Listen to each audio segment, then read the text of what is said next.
first of all, you should know Nigeria is the most populous country in Africa with 190.8 million people as of 2018. You should also know it is the African country of origin with the most migrants here in the United States. There's a method to that madness, okay? The 2016 American Community Survey, well, it estimates that 380,785 U.S. residents report Nigerian ancestry. But get this, and this is where it gets deep. Please stay with me.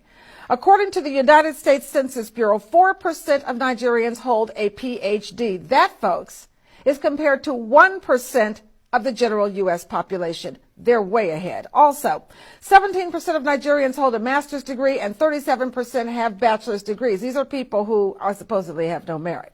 According to data provided by Rice University in Texas, Nigerian Americans, folks, they are the most educated ethnic group in the United States. Sounds like merit to me.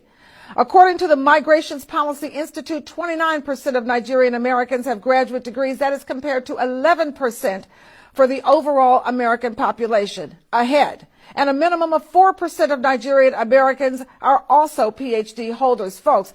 That is at least 3 times higher than any other ethnic group in the United States of America. More than 70% of black doctors in the United States are now of Nigerian descent. Nigeria is the most populous country in Africa with over 200 million people. To put it in perspective, that's 2/3 of the entire United States. When you research Nigeria, most of what you see is terrorism, kidnapping, poverty, and fraud. What you don't hear about as much in the media is that Nigeria currently has the highest number of tech unicorns and the fastest growing tech ecosystem on the continent. It is the strongest economy in Africa and has one of the largest and most hardworking diasporan communities with a remittance of over $65.3 billion in the past 3 years. It is also home to the richest black man on the planet. Its music scene is the biggest in Africa with exports like Wizkid, Burna Boy, and Davido, who keep winning global awards. If you take a drive through Lagos, which is the commercial center of the country, you will definitely feel the energy because a friend of mine once told me that if you go to any part of the world and you do not find a Nigeria, leave that place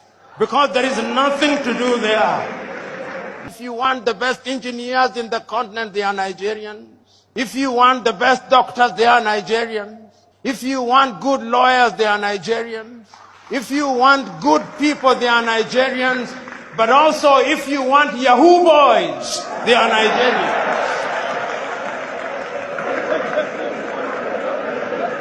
And I dare say that as long as Nigeria is not at ease, Africa will never be at ease. I had Nigerian friends in South Africa, and I remember I met them because there was an influx that came in and stayed, and when I stayed in Hillbrow, I was friends with a lot of Nigerians. And I was always shocked at how confident Nigerians were. I used to watch Nigerian movies with my Nigerian friends, and I was like, these things are horrible. I was like, why aren't you watching Hollywood movies? And I remember my friend would turn to me, and he would say to me, why can't I watch that movie, huh? But my favorite thing he used to say, because it would be like a white actress on screen, and I forget how he said it exactly, but he used to say something along the lines of, he'd be like, that lady can't do nothing for me, oh.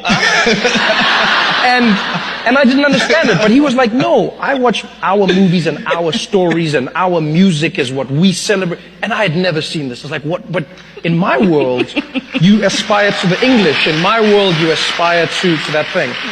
One thing I like about Nigerians is not about these things that you accuse them about. A Nigerian man, if he comes in here and speak, you won't doubt that this man has got confidence.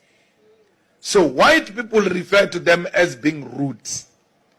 That's why in Nigeria you don't find a lot of white people. Because when you speak to them and they don't hear properly, yes, what do you mean by that? What do you mean? And then you think he's fighting, like, no, he wants to understand what he's not fighting. But you, they taught you that if you don't hear, sorry, sir, can you repeat that? So they enjoy that. Long time. you know, I know as a South African, we always had this inferiority complex. We were like, oh, America's better than us. Oh, the UK is better. Everything was better than us in Africa. And so even our music started to slowly morph into trying to copy what was overseas. Right? But then I've always said this. I've always gone like, no matter who you are in Africa, you have to admit Nigerians are the most confident Africans on the planet. You know what I mean? And I think it's almost fitting that Niger boys were the ones who were like, no, our music will take over the world won't take over our music. What do you think it is about Nigeria that made that possible? A South African dynamic here. In South Africa, some women, especially like these affluent women that like the flashy lifestyle, they prefer Nigerian guys because the Nigerian guys, they give money. Yeah. So whether they're dating you or it's just a one-night smash, the Nigerian guys still pay money. Yeah. So it's not just like, you know. No, it's business, no love. It's not just business. It's like even when you're dating them, they say, you know, they still treat you better on average than other guys. Kidam's the producer.